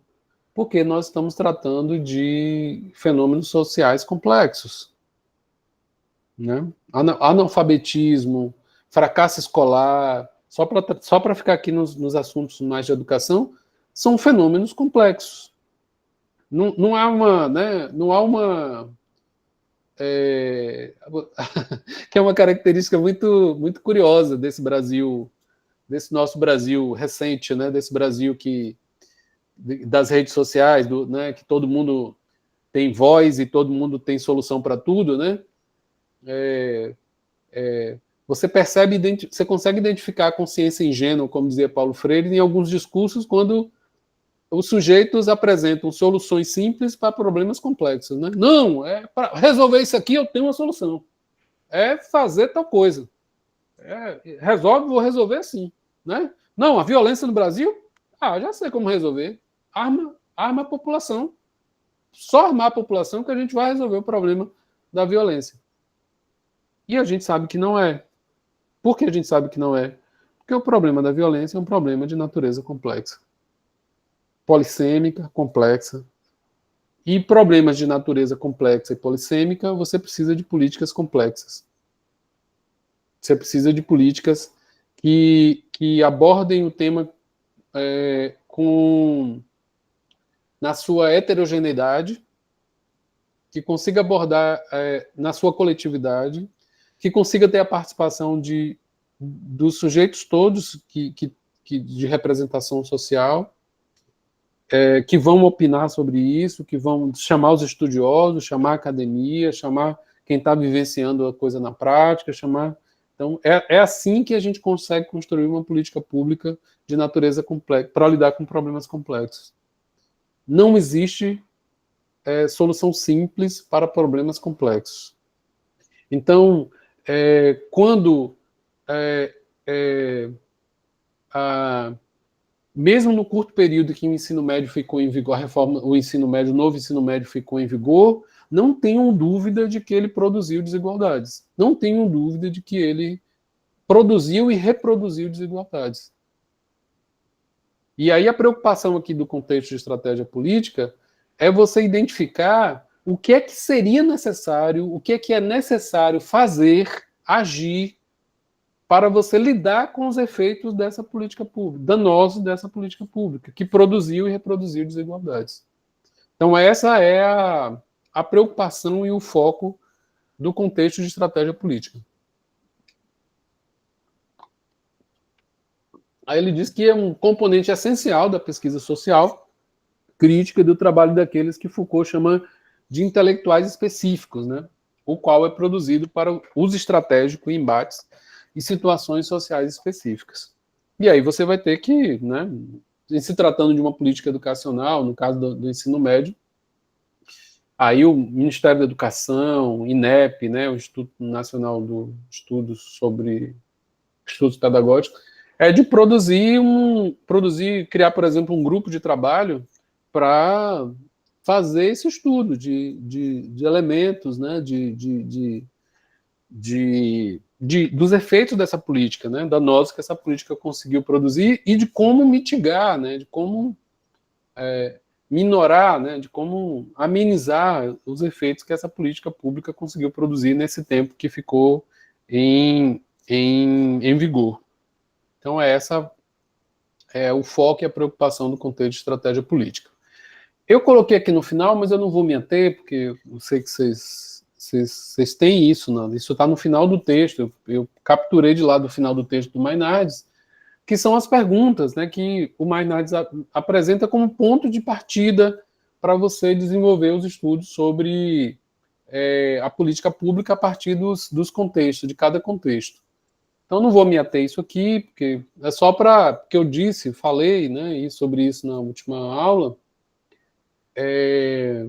explicando sobre a atividade, mas eu sei que muita gente não ouviu, não prestou atenção, esqueceu, então eu achei importante. Lá no final do texto do Maynardes, depois das referências bibliográficas, ele traz, o texto tem essas perguntas que ele apresenta como ponto de partida para você realizar os estudos sobre a política pública a partir dos contextos. E aí tem né, cada uma tem 9, 12 perguntas e tal. E elas, como ponto de partida, não significa que eu tenho que adotar exatamente, mas ela abre um caminho, assim, né? Você não conhece, você não sabe como trabalhar com esses contextos, né? Esse é para vocês terem uma ideia, na atividade que eu desenvolvo na disciplina de Políticas 2, que é análise de política pública, a metodologia tem um modelinho para construir a metodologia dentro do trabalho. Aí eu digo assim, ó, você vai falar sobre o ciclo de políticas, o que é, aí você vai dizer um pouquinho de cada contexto, depois você vai dizer qual contexto você escolheu para analisar a sua política, depois você vai dizer qual é o foco da sua política que vai ser analisado por esse contexto, depois você vai apresentar as perguntas que você vai responder, com a sua análise. Ele fecha a metodologia exatamente com as perguntas. De onde é que ele vai tirar as perguntas? Qual é o ponto de partida? Exatamente daqui. Aí ele, a depender do objeto de estudo, da política analisada, 2, 3, 4, 5 perguntas. Aí, o que é que ele vai fazer depois para fazer análise? Ele vai pegar essas perguntas e vai transformar em tópicos na parte da análise, que vem depois da metodologia. Na parte da análise, ele transforma essas perguntas em tópicos. Né? Se aqui diz assim, por exemplo, como é que se transforma uma pergunta em tópico? Né? Vou fazer esse exercício aqui agora.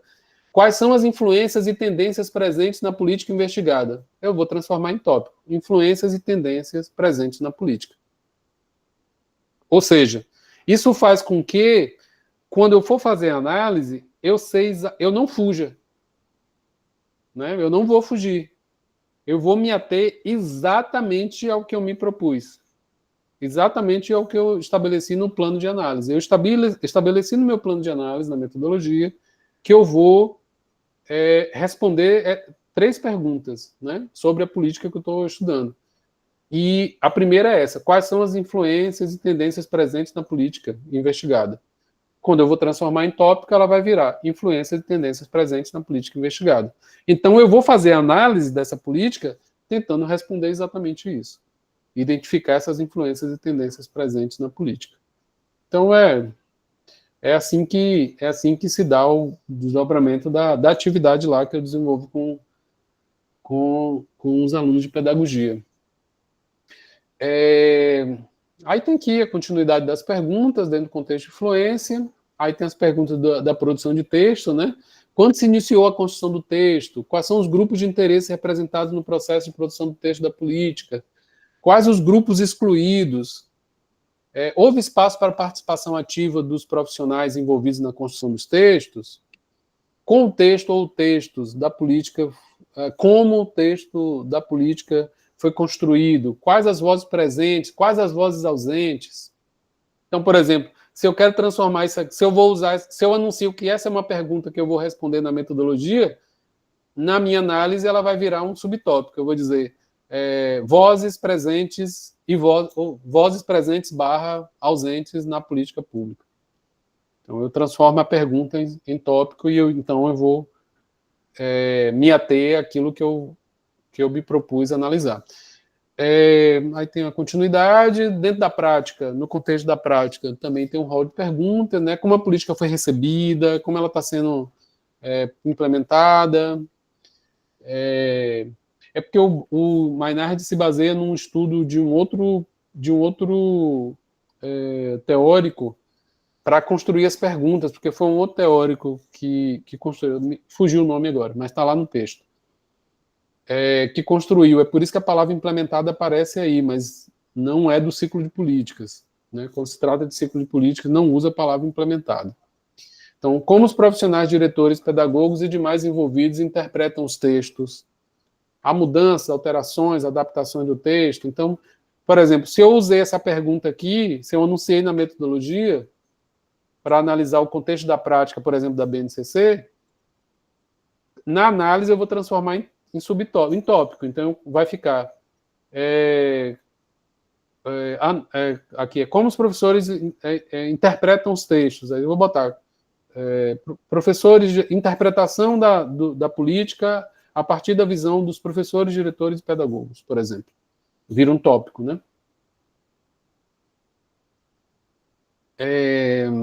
Aí, continuidade, aí o outro contexto, que é o dos resultados, né? Qual o impacto da política para os alunos, por exemplo, né?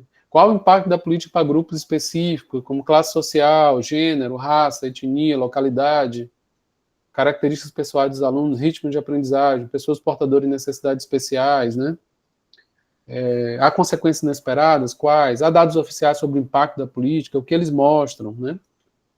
Essas perguntas vão dando caminho, assim, né? Você não tem como se perder aí. No contexto da estratégia política, que é o último, né? Aí também tem as perguntas. Assim. Há efeito de primeira ordem, né? Quais são?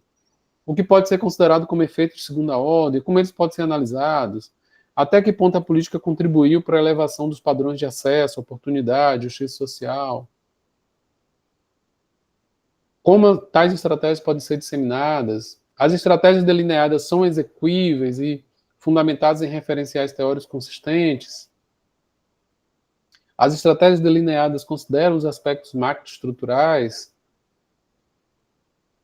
E é isso.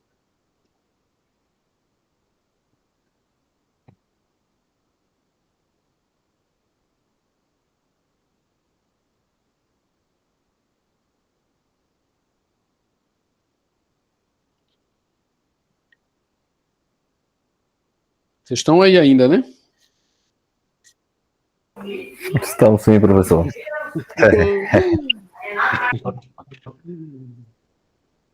Pois é. Então é o que eu tinha para apresentar a vocês. Ajuda, né? Deve ajudar aí para quem já leu o texto, para quem já começou a fazer a atividade, deve ajudar nesse processo. E para quem não começou, eu espero que tenha anotado, né, as questões,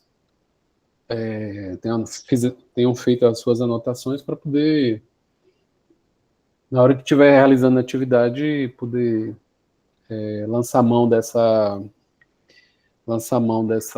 material para poder ajudar.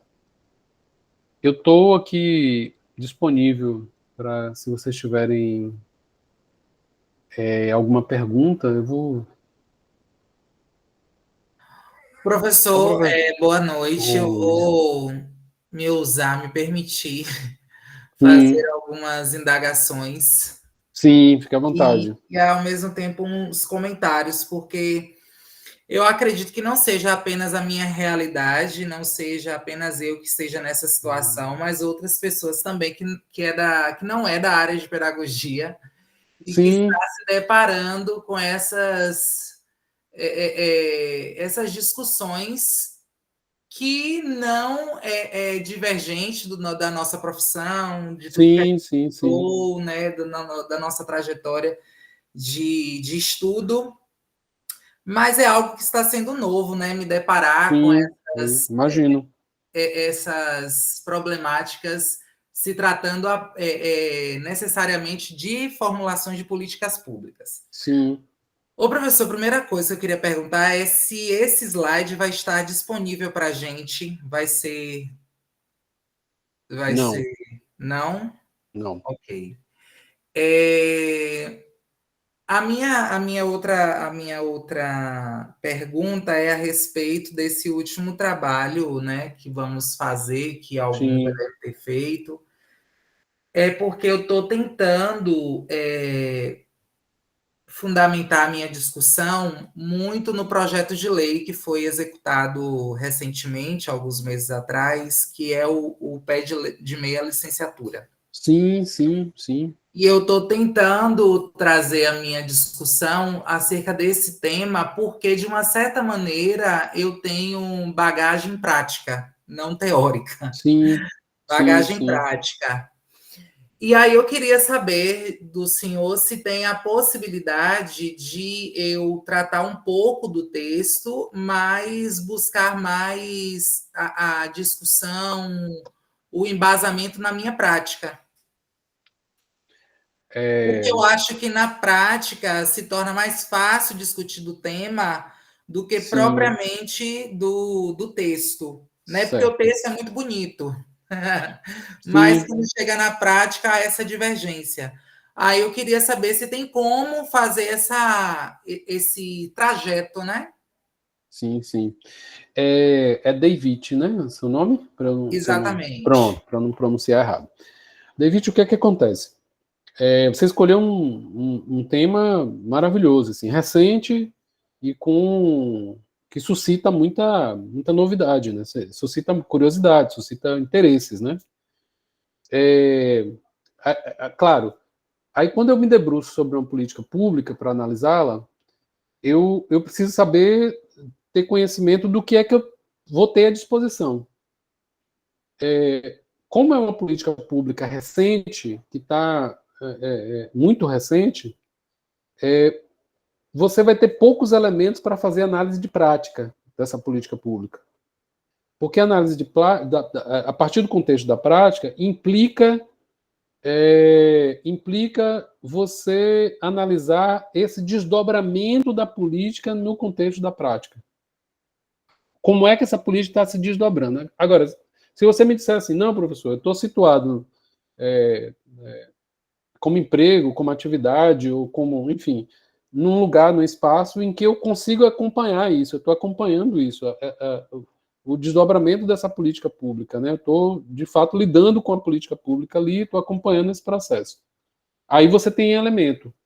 Aí você tem, por mais que ela seja recente, você tem elementos. Agora, sobre por exemplo, sobre o pé de meia licenciaturas, você já tem o texto da lei, que é o ponto de partida, que é sempre um ponto de partida, portanto, você pode fazer, caso queira, pode fazer uma análise a partir do contexto de produção de texto, né, porque você tem a concretude da política pública como texto, e isso é um ponto de partida, sobretudo quando você não tem outros elementos, tanto à disposição, ou não dispõe de tanto tempo, enfim. Se você quiser também, tiver como interesse, você consegue também identificar esse contexto de influência, né, como é que se deu esse caldo, né, até chegar ao texto da política, como é que foi esse processo, né, que discussões, quem participou, quem não participou, ou se não houve também tanta discussão, ou se não houve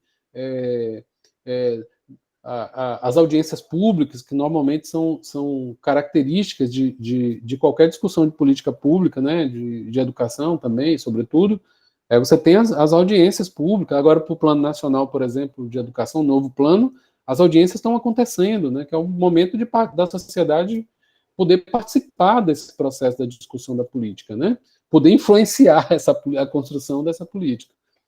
Então, o pé de meia você consegue analisá-lo nesses três contextos, eu diria. Por exemplo, se você disser assim, professor, eu quero analisar os efeitos do pé de meia da licenciatura, eu vou dizer, você ainda não tem elementos para isso. Mas você tem elementos para analisar o contexto de influência, você tem muito elemento para analisar a produção de texto, porque é o texto da política, você vai se debruçar também em outros textos que ajudam a ler esse texto, né? Teóricos, discussões, uma live, por exemplo, a UFMG organizou uma live para discutir o pé de meia licenciaturas, né? Isso é elemento também, isso é texto, né? Que ajuda a você a ler o texto da política.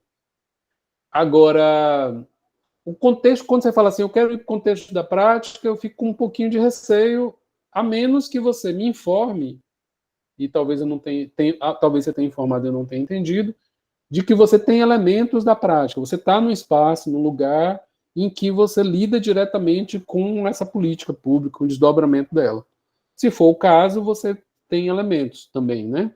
Agora, David, tem uma coisa importante que eu vou dizer aqui, e talvez lhe interesse a outros e a outras, que você pode escolher o contexto de produção de texto como base da sua análise, mas você pode, por ter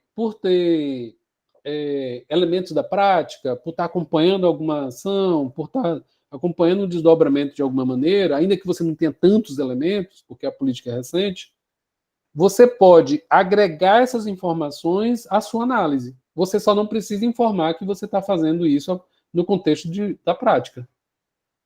Então, você agrega essas informações que você tem de vivências, por exemplo, você pode agregar a sua análise do contexto de produção de texto, sem anunciar que você está fazendo uma análise do contexto da prática. Professor, é basicamente isso. Eu acho que a minha fundamentação teórica vem muito da questão da vivência. Sim. Porque eu acho que os dois sujeitos bastante implicados nesse projeto de lei são os estudantes, né, que vão ser os sujeitos alvos desse projeto, né, que estão entrando ou estão egredindo da graduação, mas também eu acredito que isso se torna uma reflexão para os professores que estão em sala de aula. Porque sim, é um antes porque é um antes e um depois. E é isso que eu viso na minha análise do projeto. É esse antes e o depois desse projeto. Né? Então, Você está basicamente... Você está falando da... Desculpa interrompê-lo, lembrei aqui de uma coisa rápida. Ontem, vou até compartilhar aqui no grupo. Ontem o MEC anunciou que os alunos que têm bolsas, né, vão poder acumular, inclusive bolsa do ProUni e do pé de meia licenciatura e tal. Porque, só para vocês terem uma ideia, no curso parece assim, né, que é uma política ampla, né, que vai abraçar todo mundo. Só para vocês terem uma ideia, no curso de Pedagogia de GQE só tem uma aluna que conseguiu se credenciar para o pé de meia licenciatura, porque tem uma questão do recorte da nota do Enem. Exatamente. Então, cadê a igualdade de direitos? Cadê a acessibilidade que eles estão prometendo no texto? Porque o texto está bem fundamentado a respeito disso. A acessibilidade e, ao mesmo tempo, essa oportunidade, agregação de direitos, enfim. Sim. São discussões que são contraditórias para o depois. Sim. Porque esse sujeito que vai ser afetado, que, de uma certa maneira, vai ser abraçado pelo projeto, ele se vê desamparado depois dele. Porque aí ele vai se deparar com um plano de carreira docente. Sim. Então, aí eu acredito que tem essa travessia que o projeto não abarca. O projeto é limitado. Agora também tem um detalhe, David, que é o seguinte. A gente tem eu falei isso na aula anterior. A gente tem uma tendência, eu não sei se... eu morei fora, mas não tenho muitos elementos para dizer isso. Mas no Brasil a gente tem uma tendência a acreditar que a lei é uma coisa soberana, definitiva, né? O próprio Schiffenbauer desconstrói essa ideia. E a gente tem uma ideia de que a partir da lei tudo se transforma, né? O mundo fica colorido. Né? O mundo ficou colorido só porque a lei foi criada, né? E é importante, a partir do que eu disse na aula anterior, a criação da lei é importante porque o Estado é essa instância, né, que criado, cultural, que nós criamos para salvaguardar aquilo que é de interesse coletivo. Uma lei é aquilo que a gente indica para onde a gente quer ir, né? Você pega a Constituição Federal de 88 e você lê e diz assim, poxa, mas tem tanta coisa aqui, é considerada a Constituição mais cidadã do mundo, e não sei o quê, mas tem tanta coisa. Aí você olha para a realidade e diz assim, ué, cadê? Porque a Constituição ela é um caminho, ela aponta, sabe? É um farol, apontando para onde a gente deve ir. Mas aí também a própria Constituição nos indica lá que a gente precisa participar dos processos para construir esse caminho para onde a gente quer ir. Então, assim, claro que, por exemplo, um estudo como o seu, e talvez você o escolha para ser o seu TCC, o seu trabalho de final de curso, porque isso também pode ser, né? Vocês estão fazendo trabalho de análise, gente, de ciência, né? Não desperdicem, não, né? Talvez isso vire a ser, pode ser, como eu também oriento os alunos da pedagogia. Eles já saem ali das disciplinas do 5º, 6º semestre com o primeiro capítulo do seu TCC pronto. Então, assim, o seu trabalho pode, né, por ser uma política recente, inclusive, apontar essas questões, né, como um trabalho de pesquisa, né, como um trabalho de ciência, de análise, pode também apontar essas questões, essas contradições, né.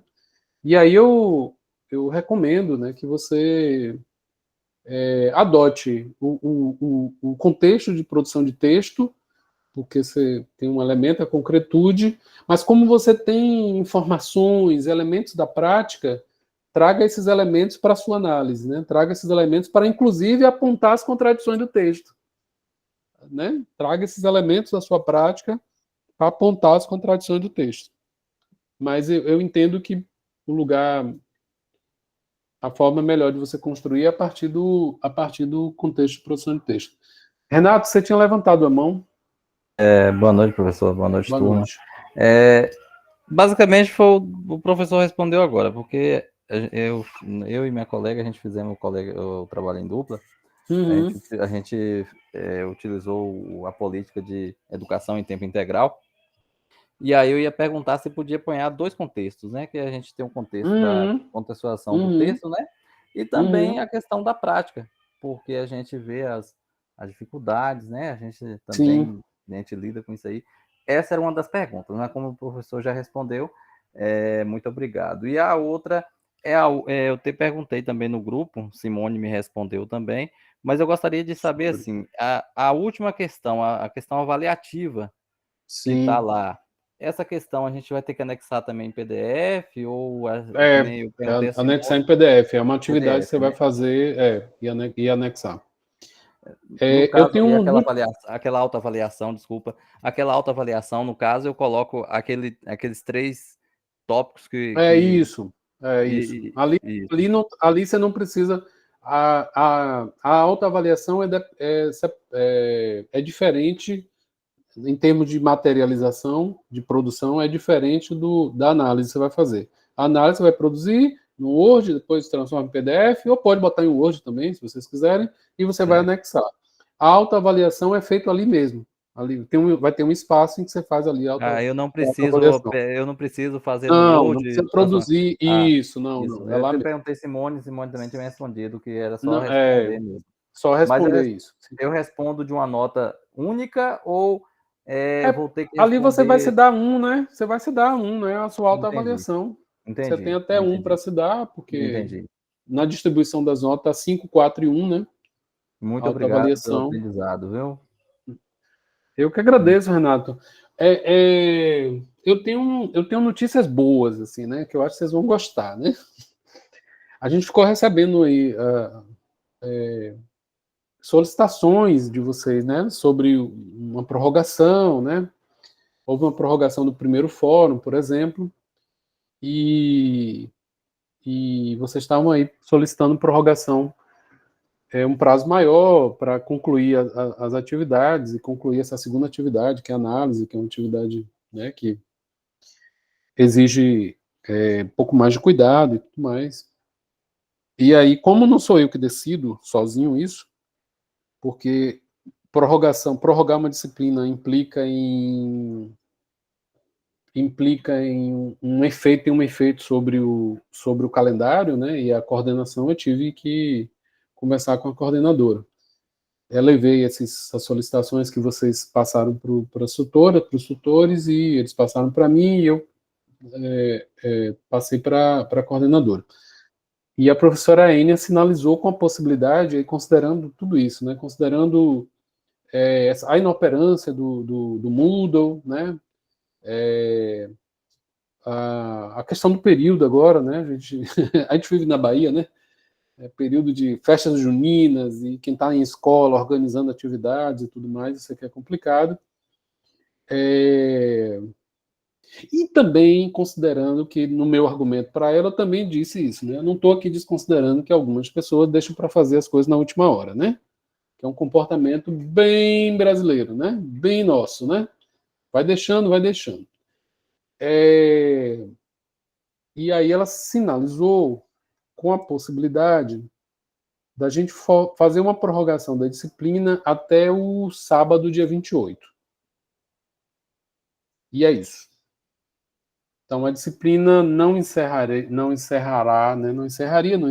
dia 17, mas ela vai encerrar aí no dia 28. Aí vocês ganham aí uns 11 dias, né, para poder desenvolver as atividades. Tá bom? Eu vou fazer essa mudança lá depois, né? Concluir aqui. Vou jantar, né? Porque não comi ainda. E depois eu vou fazer essa mudança já no Moodle para vocês. Essas mudanças de prazo lá das atividades. Boa noite. Oi, Leia. Aí no chat tem uma pergunta de uma aluna, de Elma, Sim. parece, e ela pergunta se ela pode analisar nessa atividade 2 o PME, que é o Plano Municipal, né, de Educação. Ela pergunta no chat. Você não pode, não, você deve. Pronto. Você não pode, não, você deve. Você deve analisar o PME. Inclusive, eu estou indo para uma reunião quinta-noite, estou indo para Salvador, porque eu não estou em Salvador agora, apesar de morar lá, não estou agora em Salvador, estou indo para lá na quinta-noite, porque sexta eu participo o dia inteiro de uma reunião do Fórum Estadual de Educação. O Fórum Estadual, inclusive, essa reunião vai ser uma escuta pública sobre o Plano Estadual de Educação, né? Já nos preparativos para a construção do novo Plano Estadual. Porque assim como a gente está discutindo o Plano Nacional de Educação, estados e municípios já começaram e devem começar também essa discussão. Então vai ser muito importante, eu não sei de qual município você está, qual é o seu município, né? Onde você mora, enfim, trabalha, mas importantíssimo, né? Porque os municípios já construíram, né? Eu estou aqui torcendo para isso, né? Que os comitês locais, né, do comitê local do seu município tenha construído e tenha feito esses estudos sobre o Plano Municipal de Educação. E claro que é um caldo, uma delícia aí, ó. Fazer uma análise também pode fazer uma análise aí a partir da produção do texto, produção de texto, do texto do plano municipal, e da mesma maneira como eu falei com o David aqui, de você trazer os elementos, né, acreditando que você esteja aí na escola, na prática, né, de trazer esses elementos de números, por exemplo, o que está no plano nacional, ou no plano municipal previsto, e o que esse comitê de avaliação do plano municipal apresentou como relatório. E aí pegar esse relatório e esse relatório ajudar você a ler o plano municipal, né, ajudar fazer essa análise do plano municipal a partir do relatório que esse comitê, que eu acredito que tenha feito, porque os municípios estavam obrigados de construir isso, fazer essa análise. É um assuntão, assim, é um negoção bonito de fazer. E volto a dizer, aproveitem esse material para pensar o trabalho de final de curso de vocês. Porque, assim, para essa disciplina, ele pode ser limitado, porque você não tem tanto tempo. Mas já vão pensando nisso, ó. Isso aqui depois eu desdobro. Lá na frente, aqui eu fiz uma análise de produção de texto, né, limitada, depois, né, para o meu trabalho de final de curso, eu vou ampliar e posso até incluir outro contexto. Na análise. Então, não desperdicem isso, não. Até porque vocês dispõem de pouco tempo também, né, para estudar, para produzir. Então, toda a produção aí, com essa qualidade, né, com uma metodologia importante, com respaldo, né, uma metodologia fundamentada, né, então não percam essa oportunidade.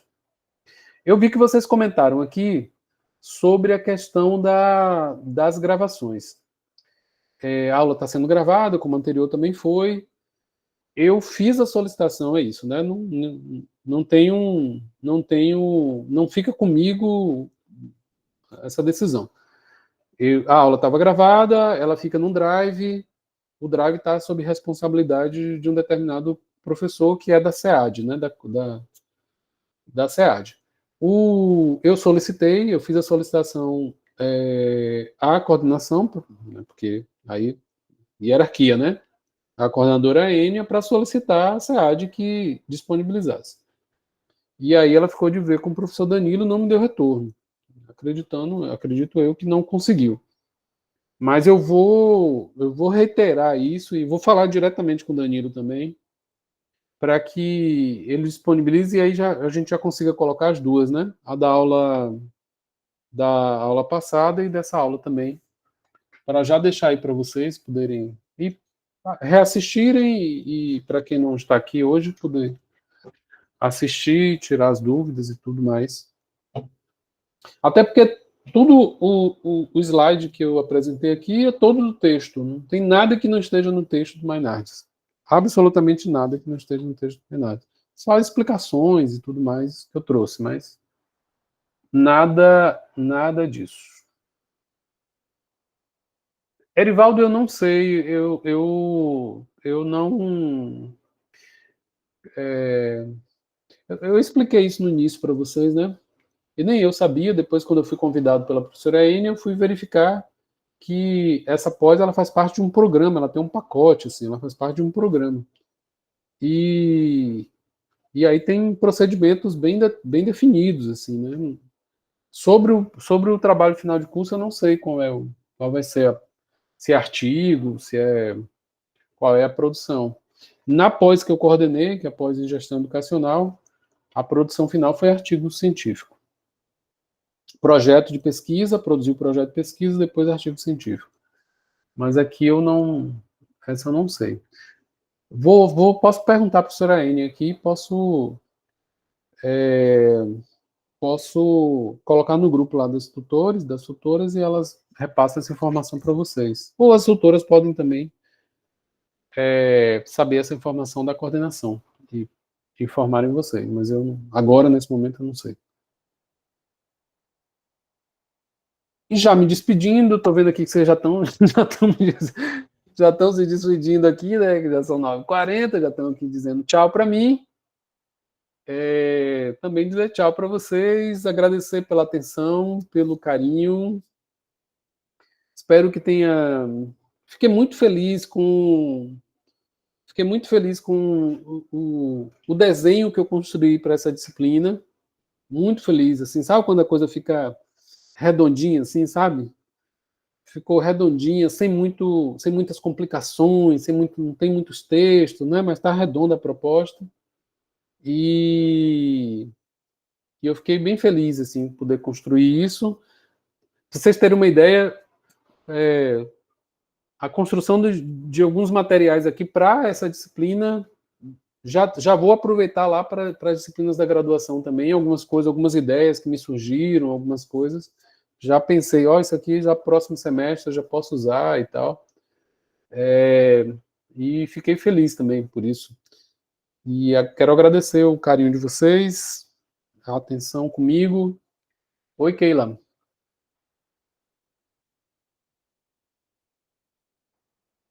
Keila levantou a mão, foi de propósito ou foi sem querer? Ou tá falando e o microfone tá fechado?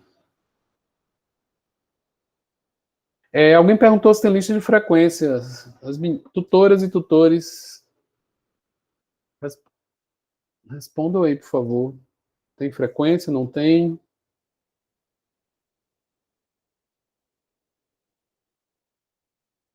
Pronto. Cristina respondeu aqui que não teremos.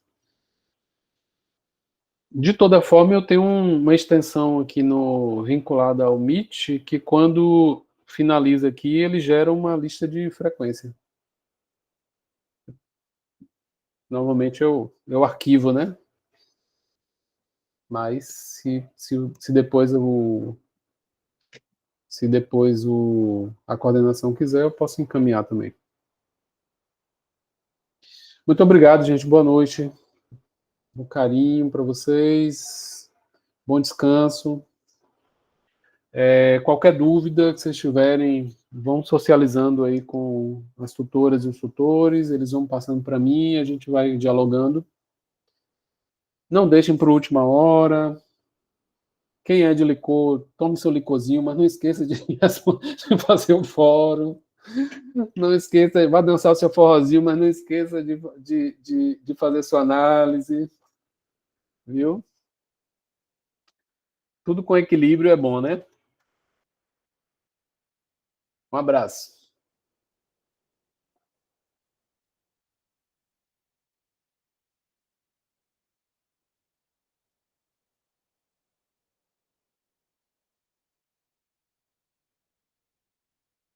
Vou encerrar aqui a gravação.